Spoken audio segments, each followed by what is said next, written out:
پھر جب یہ سب لوگ یوسف کے پاس پہنچے تو انہوں نے اپنے والدین کو اپنے پاس جگہ دی اور کہا مصر میں داخل ہو جائیے، اللہ نے چاہا تو امن و امان سے رہیے گا، اور اپنے والدین کو تخت پر بٹھایا اور سب ان کے آگے سجدے میں گر پڑے۔ اور اس وقت یوسف نے کہا ابا جان، یہ میرے اس خواب کی تعبیر ہے جو میں نے پہلے بچپن میں دیکھا تھا۔ میرے پروردگار نے اسے سچ کر دیا اور اس نے مجھ پر بہت سے احسان کیے ہیں کہ مجھ کو قید خانے سے نکالا، اور اس کے بعد کہ شیطان نے مجھ میں اور میرے بھائیوں میں فساد ڈال دیا تھا، آپ کو گاؤں سے یہاں لایا۔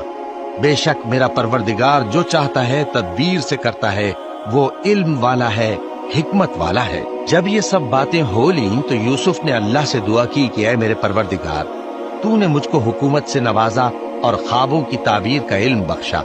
اے آسمانوں اور زمین کے پیدا کرنے والے، تو ہی دنیا اور آخرت میں میرا کارساز ہے۔ تو مجھے دنیا سے اپنی اطاعت کی حالت میں اٹھائیو اور آخرت میں اپنے نیک بندوں میں داخل کیجو۔ اے پیغمبر، یہ اخبار غیب میں سے ہیں جو ہم تمہاری طرف بھیجتے ہیں۔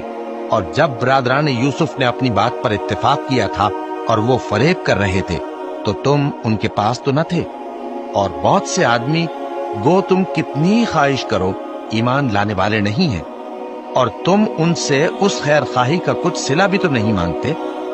یہ قرآن اور کچھ نہیں تمام جہانوں کے لیے نصیحت ہے، اور آسمان و زمین میں بہت سی نشانیاں ہیں جن پر سے یہ گزرتے ہیں اور ان کو نظر انداز کر دیتے ہیں، اور یہ اکثر اللہ پر ایمان نہیں رکھتے مگر اس کے ساتھ شرک بھی کرتے ہیں۔ تو کیا یہ اس بات سے بے خوف ہیں کہ ان پر اللہ کا عذاب نازل ہو کر ان کو ڈھانپ لے، یا ان پر ناگہاں قیامت آ جائے اور انہیں خبر بھی نہ ہو؟ کہہ دو میرا رستہ تو یہ ہے، میں اللہ کی طرف بلاتا ہوں سمجھ بوجھ کر، میں بھی لوگوں کو اللہ کی طرف بلاتا ہوں اور میرے پیرو بھی، اور اللہ پاک ہے اور میں شرک کرنے والوں میں سے نہیں ہوں۔ اور ہم نے تم سے پہلے بستیوں کے رہنے والوں میں سے مرد ہی بھیجے تھے جن کی طرف ہم وہی بھیجتے تھے۔ کیا ان لوگوں نے ملک میں سیر و سیاحت نہیں کی کہ دیکھ لیتے کہ جو لوگ ان سے پہلے تھے ان کا انجام کیا ہوا؟ اور متقیوں کے لیے آخرت کا گھر بہت اچھا ہے۔ کیا تم سمجھتے نہیں؟ یہاں تک کہ جب پیغمبر نا امید ہو گئے اور انہوں نے خیال کیا کہ اپنی نصرت کے بارے میں جو بات انہوں نے کہی تھی اس میں وہ سچے نہ نکلے، تو ان کے پاس ہماری مدد آ پہنچی، پھر جسے ہم نے چاہا بچا دیا، اور ہمارا عذاب اتر کر گناہگار لوگوں سے پھرا نہیں کرتا۔ ان کے قصے میں عقل مندوں کے لیے عبرت ہے۔